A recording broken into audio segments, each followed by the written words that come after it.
So I try to look at everything in a way of, if it's a waste product, let's take it, let's reclaim it, make it something that's usable, and reuse it. What's not to love about a rags to riches story?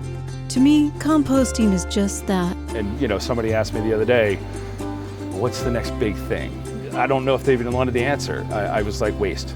Waste is the next big thing. So for everything bad that we've created that we now have to take care of, we've got some really neat tools that help us work this stuff out. So it's going to be, composting is, I think, something everybody's going to be doing.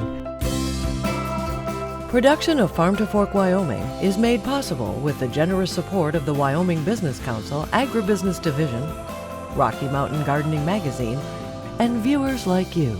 Thank you.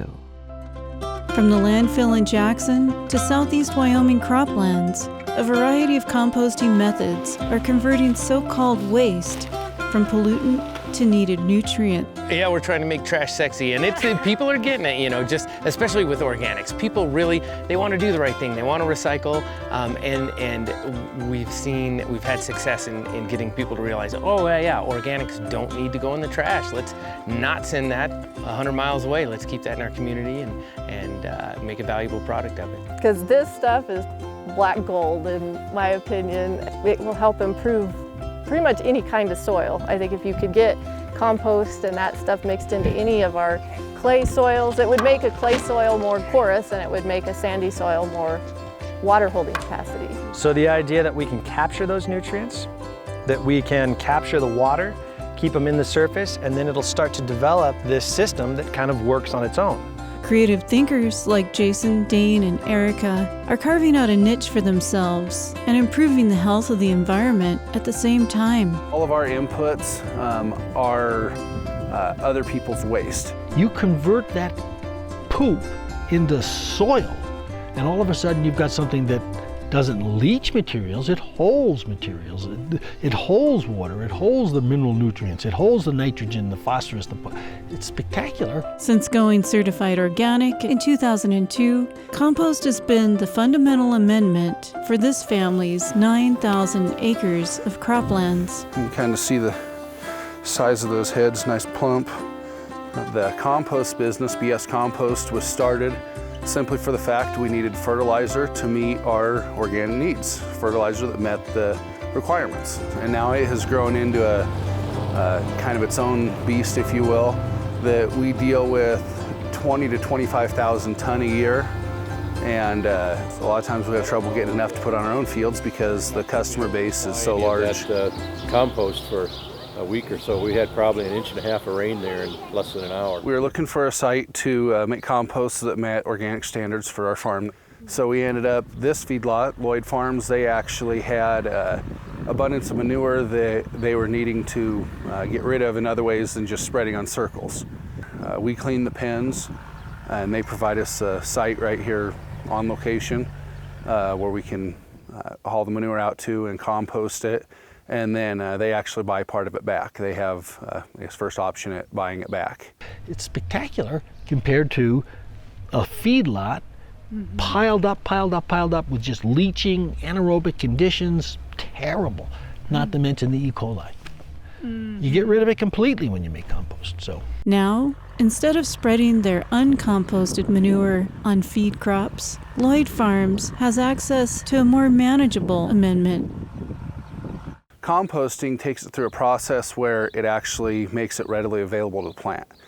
We do like 5 ton per acre of compost where they used to do 20 to 30 ton of raw manure. So now we're taking a product that would have done 100 acres and we're covering 400 acres doing fertility for the ground with the same amount there. We're gonna turn it on slowly. It's all about aeration and hydration to get the right microbial life going. The new rows we normally turn about every day for the first week. And then it starts tapering off from there. The second week, we're gonna turn it about 3 to 4 times. And we base that off of temperatures and CO2 levels and moisture. It's gotta get through a heat cycle. 138.0. It's got to be between 131 and 170 degree core temperature for 15 consecutive days with a minimum 5 turnings. We actually take ours close to 3 months, and the reason we do that, I feel the first month and a half is breakdown, getting it actually to a compost status where it's actually decomposed. The next month and a half is building the organic matter or the biological life back up. Instead of having just your NPK, we're looking into what's the microorganisms actually doing for the plant. How can those help bring the life in your soil back? It's incredible the life that goes on in a compost pile. Of course, as you go through the different heat situations, different things happen. You lose the bigger life as you get hotter, and then things begin, get really hot. Things form spores and zygotes so that they're protected, so that when the temperature comes back down again, they appear again. And it's a very interesting process. And we're going to be watching for in front of it versus behind it. You want to see the row be a little bit taller and a nice V. If it's making a nice pointy top, that's getting a lot of your CO2 out and your oxygen. It makes a good turn on it. A lot of turners focus on just pulverizing. This turner is actually a lot lower speed drum that's actually focusing on lifting the compost up in the air and letting that oxygen exchange happen. If our temperature is getting too high, we want to turn it to make sure that we're not actually burning it up, getting it so hot that it turns to ash and does burn off all the nitrogen. We want it in that sterile zone. We don't want it too hot. Yep, it's very important to get all the way to the ground also, because if you don't, you end up with a layer on the bottom that goes anaerobic instead of aerobic, and then it never breaks down. So we want to get all the way down. And actually, she could probably go a little bit lower, but for this turning, she'll be okay. Here, let me do my moisture test on it here.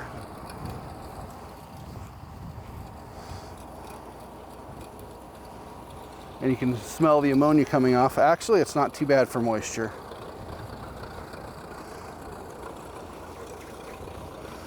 Yep, that one broke about right. That one's, yep, and you can feel that heat rolling off. Everybody made compost basically up until World War I, World War II. We all had horses and cows and chickens, and it was the automobile, and all of a sudden nobody had a horse, nobody had a cow. Supermarkets appeared in the 1940s after the war, and so people have forgotten how to make compost. And before this particular period we're in now, it was a manure-based compost. This exchange of microbes passed through the stomachs of animals back to the soil was an integral part of the landscape. Industrial farming and modern development has since displaced this commingling and cycling of nutrients. A lot of farm ground around here has been farmed for 100 years, just same crop rotation, wheat, fallow, and has never had anything put onto it, and it's just wore out. It just doesn't have the life it used to. Situation like right here, the leaves fall off, they stay here, they feed the plants. A farmer takes the leaves, takes the stuff that the plant produces, and it doesn't go back into the soil. That's called the law of return. Mm-hmm. So instead of the law of return, you got to return. And putting compost down is the way to do it, not putting down fertilizers. Composted organic material supplies the carbs and nutrients soil biology needs to thrive. Yep, and we've seen the soil tests, the organic matter starting to come up in soil that we have done the compost on, because it is, exactly like you're saying, bringing the biological life, microbial life up to where the soil itself is nurturing itself. It's taking care of the way Mother Nature intended it. The diverse microbe community is pretty important to understand. Why that works is that people would look at that hillside and, well, God, that hillside looks great. Why does my lawn look brown and struggling and weeds all over it and da-da-da-da? A lot of it's because what happens here on the hillside is nutrient cycling, and if you're not familiar with what that is, a plant grows, dies, degrades, that then becomes part of the humus that feeds into the microbe community that draws a lot of nutrient from the atmosphere. The plant will secrete an enzyme, then the microbe goes, oh, you want some nitrogen, goes up, grabs nitrogen, brings it back down, feeds the plant, and it's this kind of homogeneous, we work together and we live and grow beautifully on the hillside. Where the plant attracts the bacteria and the fungi that are in the compost, they in turn attract the nematodes and the protozoa. That system doesn't work the same way when you provide an artificial source of nitrogen. The plant all of a sudden says, now wait a second, someone is giving me free lunch. I don't need to attract those bacteria and those fungi. When you put down the fertilizer, all of a sudden the plant goes, whoa, free lunch, don't need to do that anymore. So you got to continually put that fertilizer down because there are no bacteria. The bottom of the soil food web is not there anymore. And compost is great because it's got all of the bacteria and almost all of the fungus you would possibly want to have in a garden, in a landscape situation. And it's astonishing how little composted material is needed to see results. We figure like compost is a 3-crop season rotation. We only put it on every 3rd time we raise a crop on that ground. Like dry land, we do 3 ton an acre, and irrigated, we do 5 ton an acre. That is basically, I mean, it's not a thickness at all. It's just a light coating enough you can kind of tell something's there. And by doing the compost, we are seeing that, yes, you may need some of these trace minerals, but you're not needing as much of it. It is actually freeing up some of it in the soil and actually making it where the plant can utilize what's there. We had some that we did some test plots on. We farmed for a mile, and the first half mile we put compost on, the other half mile we did not. The ground has been farmed together for years and has been basically the same. When we went to plow, just right after we applied it, we could see the mellowness of the ground where we put compost on. It actually mellowed the ground, it rolled over so much nicer, it didn't clump up. It made a nice soil condition. And the end where we didn't do it, it was a lot harder to work. Well, the microbial community makes soil structure, and soil structure is what holds water. You've got all of these soil food web organisms. You've got the fungi creating a mycelium throughout the system. You've got pore spaces being created. These aren't, these little teeny particles aren't square bricks. They got little spaces between them, and it's beautiful stuff.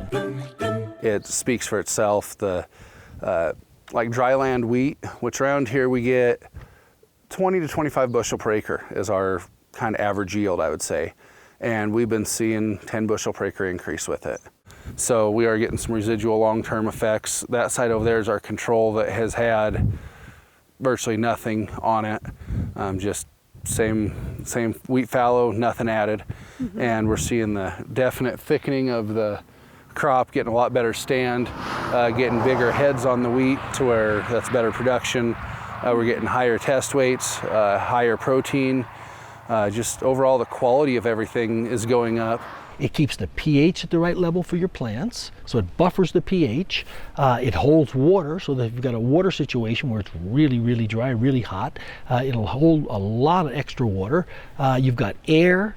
That it's just it's a self-regulating system. It's beautiful. If rebuilding soil with a fraction of an inch of compost every 3 years seems far-fetched, imagine the idea of spraying compost tea. Compost tea has been around for hundreds of years. The compost, we are focused a lot more on nitrogen, phosphorus, potassium. I mean, yes, as I've said, the biological life is huge, but we are focused on the fertilizer value of it still. The compost tea is actually focused on strictly biological life. Using that as a foliar spray, what happens is the microbes stick to what's known as the phyllosphere, the area around the leaf. Around the root, it's called the rhizosphere. Around the leaf, it's called the phyllosphere. It sticks to the leaf, and it takes up space that would normally be used by bad guys, so there's no space. It takes food the bad guys would eat, and it blocks some of the areas the bad guys would use as entries, like the stomatas. So it's not an icide, it's not a pesticide or an herbicide, it's just out competing. And if you can do it that way, that's the best way to go. But it's a manureless compost. This is actually some of the compost that we're using for making the tea out of. You can see the mixture we're getting is actually made out of pine needles, alfalfa, corn stalks, grass clippings, and clay. And the reason for that is they're trying to get the right carbon to nitrogen ratio and get a good diversity in it, because whatever products you bring in bring different microbes and biological life. So trying to get that good diversity, and then through the chemistry of everything, as it composts and breaks down properly, if it's done right, you can actually form a humus chain. And that humus chain is like the house that holds all the microorganisms and biological life. Methods for making tea range from quite simple to very technical. because compost tea requires a brewer in order to strip out the stuff, people have been doing something that's known as making a compost extract. And this is something everybody can do. You take cheesecloth, take a couple of handfuls of compost, wrap it up in cheesecloth, use the same 5-gallon bucket, but just squeeze the cheesecloth compost bag, I guess that's what to call it, just squeeze it for about 15 minutes. After about 15 minutes, you've stripped out quite a few of the microbes, the nematodes, the protozoa, which are the spreaders, and the fertilizer bags, the bacteria and the fungi. As opposed to a compost tea where you add foods to it and oxygen, you're actually increasing the numbers of microbes as well as stripping them out. This just strips them out. Operating on an industrial level, Jason uses the brewing method. And we're going to add 1 bucket of compost, and we go in nice and slow with it instead of just dumping it. It seems to keep it better suspended. Any big clumps, we try to break them down. What the extractor does is it runs water in, and then it has a blower motor that blows air in. The oxygen kind of rips those biological life, microorganisms, polymers, all that, off the compost particles to where they're suspended, and then they reattach to the oxygen molecules of the water. Oh, interesting. So we're trying to pull them off and make them attach. I guess another one, we'll grab just a random couple heads here. Dryland wheat, once again, which is the primary thing we raise down here. We've been seeing 5 to 7 bushel per acre increase on the dryland. You can tell the difference in size of the head, so how much more grain production there will be across those. And that was compost tea versus no compost tea. And the standout here is actually quite a bit less also. That's a 15 to 20% increase. Obviously not every test plot has been that, but a lot of them we've seen those kind of results. Alfalfa, we've seen huge increases there, and actually on alfalfa what they're seeing is instead of having a hollow stem, it's actually kind of starting to fill in that stem of the plant. So they're getting a better quality feed and more tons. Backyard composting is quite simple and can fit into almost any setting. Well, composting is fortunately a pretty forgiving process, and the way to think about it is that decomposition is happening around us all the time. That's part of Mother Nature's recycling system. And so really as composters, what we're trying to do is get an ideal mix of materials and under ideal conditions to sort of speed up the process and make a more uniform product. One of Riverton's lifelong gardeners shared his simple approach to backyard composting. Wendy and I try to turn all the organic refuse from our life back into garden soil. We use our kitchen wastes, we use all the leaves that fall from our trees in the fall, and all the plant refuse that comes off of our garden. But the essence is I have a bin that stores stuff that is to be composted, but is just really sitting there dry and maybe rotting a little bit, but not in any thorough manner. And then a middle bin, which is kind of the in-between stage where that product will go to, and then a finished composting bin. With these inexpensive, totally flexible or adjustable wire cages, I slip the cage off of these to be composted materials, just that simply, and then fork it out of this pile so that all the things that have gone in here get mixed. The garden waste, the overgrown cucumbers, the corn husks, as well as everything from the kitchen, eggshells, all the banana peels, all that stuff. And I kind of get that stuff mixed. And then there's a judgment call to be made of, do I need to add some nitrogen to this to get it to go?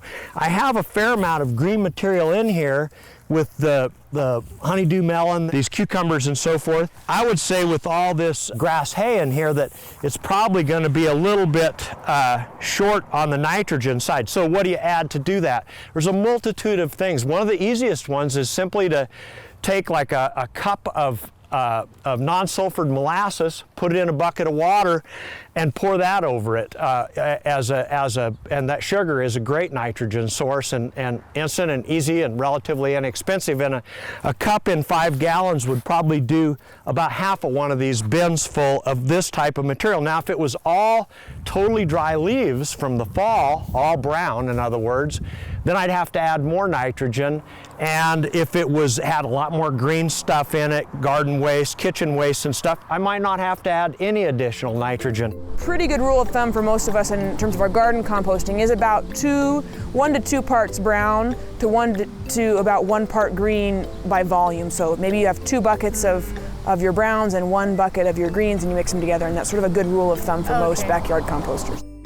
The other thing that's ultra important to make sure you do, as you can see, this material is quite dry, and it's really important to evenly moisten the material. Just like a thatched roof will shed water off, I can't just pour water on top of the pile and have it wet down in there. It'll only just wet the surface and then run off. So continually, as you mix the compost out and then put it back in the bin, be getting the material wet. Not sopping wet, but a goodly amount of moisture. See, with me spraying it like that, it's still dry down in here. So I'll need to have all that material just moist is what I'm shooting for. You need a lot of air in there too for a good aerobic composting process to happen.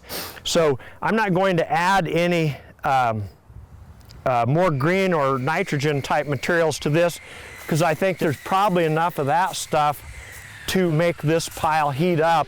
Nitrogen sources include things like manures, grass clippings, food waste, hay, various things like that. Typically things that are higher in proteins are going to be higher in nitrogen, are considered greens. They may not be green in color, they often are, but not necessarily. Coffee grounds are an example. They're actually quite high in nitrogen, but they're very brown. Obviously they come from a bean. Beans are high in protein, right? Higher in protein than some other plant products. So sort of think about it going back to that.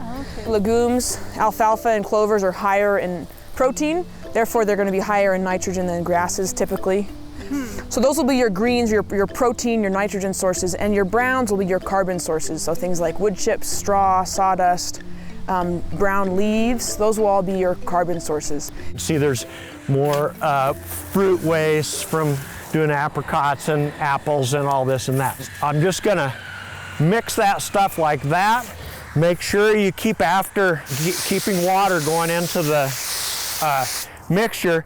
It's kind of like cooking.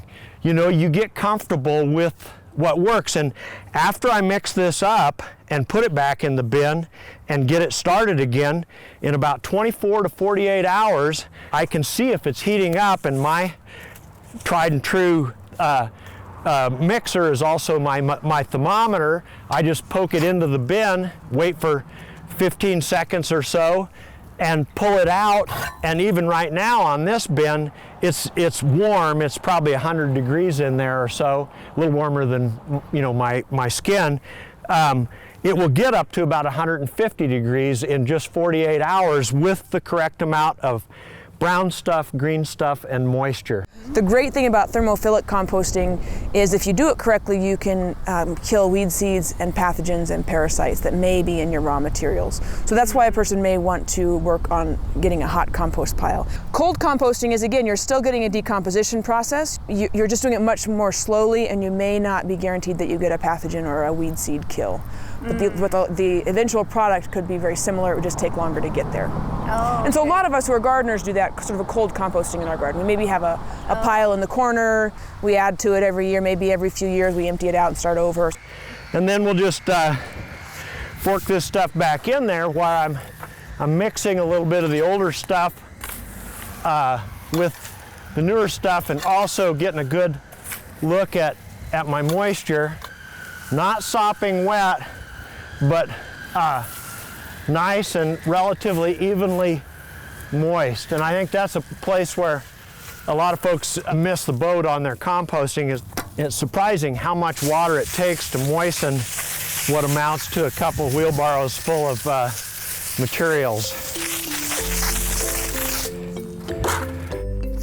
If you don't get it heated up and you know you've got nice even moisture in there, then you probably didn't get enough nitrogen in it, and you may have to go back and add more molasses or green grass clippings or green alfalfa, whatever other sources of high nitrogen material that you can put in there. And you can use just nitrogen fertilizer. You can use blood meal or cottonseed meal. Those relatively high nitrogen natural fertilizer sources are also good ways to boost that nitrogen amount. And that's about all there is to that. If I've got my nitrogen and moisture correct in here, by this time tomorrow and certainly the next day, when I probe that for temperature, the pitchfork will come out so hot I can't hold on to it.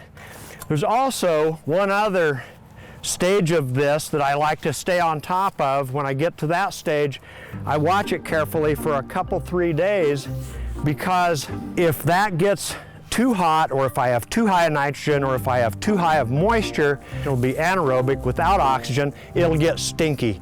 It should just smell like really just earthy, nice smell. If it starts smelling like fresh manure, then you know that you're starting to come too close to replicating the internal organs of a cow or something, and all I do at that point is undo my bin, turn the material out, and chances are it's a little too wet, and let it dry and aerate and turn it back, and usually that's all it takes to cool it down. Or this is what I end up with, a mulch product that's like this, and it happens quickly too. It's only a matter of a few weeks and a couple of turnings, and you go from raw materials to nice, dark, loamy looking garden mulch. Compost is spectacular stuff. It grows the best foods. It makes the best landscape material. It's the cat's meow as far as I'm concerned. It's really phenomenal stuff.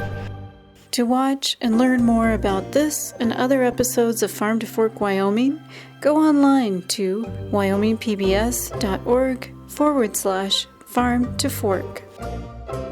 This episode of Farm to Fork Wyoming is available for $25. Order online at shop.wyomingpbs.org. This program was produced by Wyoming PBS, which is solely responsible for its content.